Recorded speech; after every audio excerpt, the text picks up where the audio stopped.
소춘풍부터 희임까지 사랑하는 남자에게 순정을 바친 조선시대 기생들.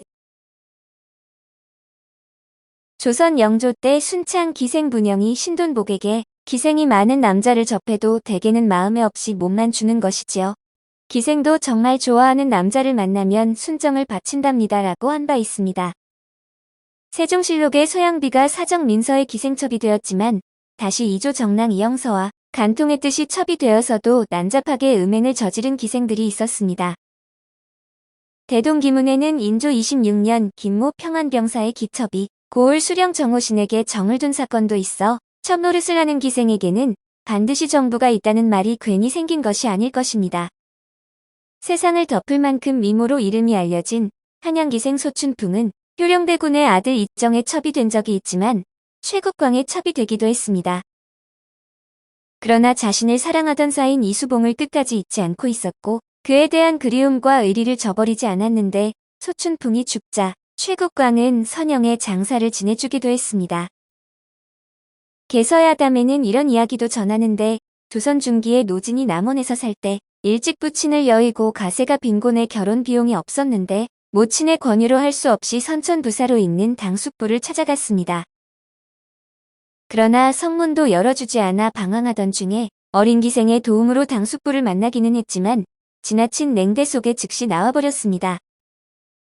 그리고 그 어린 선천 기생의 집으로 갔는데 반가이 맞고 후하게 대접하며 잠자리까지 제공해 주었는데 며칠을 그곳에서 묵다 기생이 마련해준 돈을 갖고 돌아와 결혼식을 올렸습니다.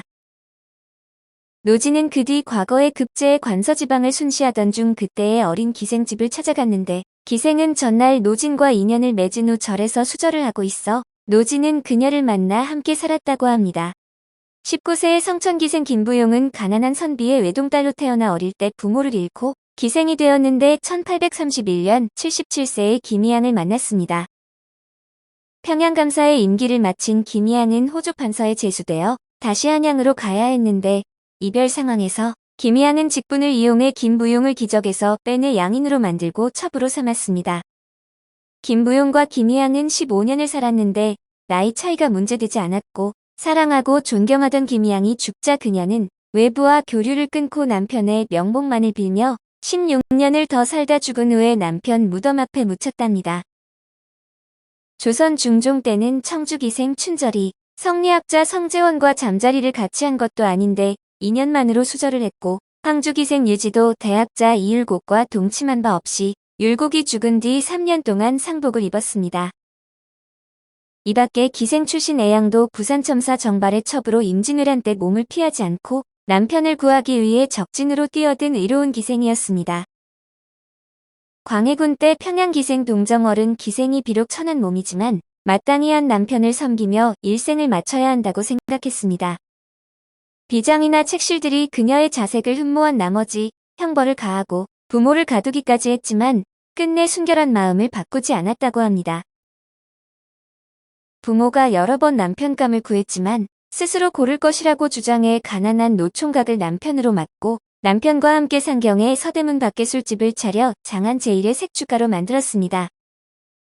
그 뒤 남편 이기축을 가르쳐 인조반정에 가담케 하고 마침내 병조 참판에 이르게 하였다고 해동에서는 전하고 있습니다.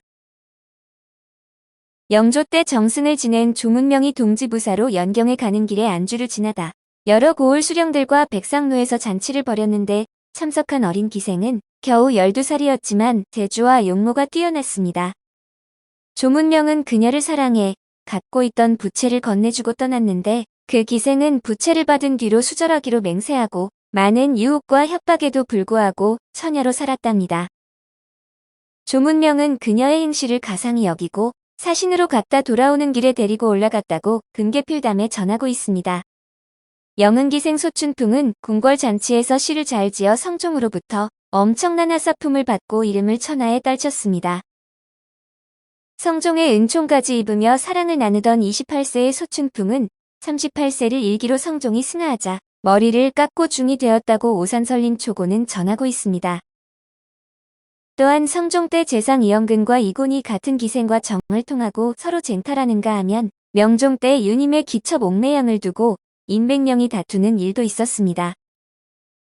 19세기 초 평양기생 희임은 가곡에 능하고 춤솜씨가 평양에서 첫 손가락에 꼽혔는데 사랑하던 평계 선생이 한양으로 돌아가자 시리에 빠진 채 가슴 아파했고 엄청 야이게 되었습니다.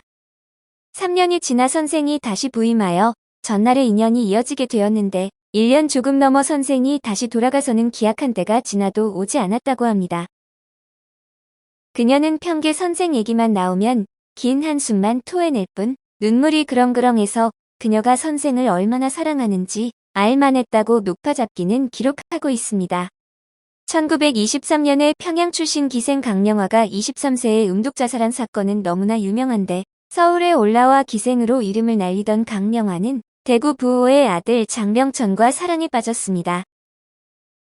장례를 약속했지만 부모의 반대로 강령화는 쥐약을 먹고 자살했고 4개월 후 장병천도 독약을 마시고 죽는 충격적인 사건이었습니다. 기생들의 애정은 대개 비극적 결말을 예견되었지만 사랑의 밀도는 더 격렬했다는 점이 주목되는데 기생들의 애정이 일반 부녀자들의 사랑보다 더 지속적이길 바라는 현실적인 요구에 따른 것입니다. 조선의 여사는 이런 기생들의 마음을 담은 기생들 사이에서 애창되던 시조를 전하는 데 내용은 이렇습니다. 친하지 않았던들 이별이 있을선가. 이별이 없으면 그리움도 없어. 그리우나 만날 수 없는 그리움은 애초에 정을 두지 않아 그리움 없는 것만 같지 못해. 어쩌다 청춘이 이 일로 해서 백발이 되느다. 또한 18세기 후반 맹산기생 송대추는 이런 시를 남기기도 했습니다.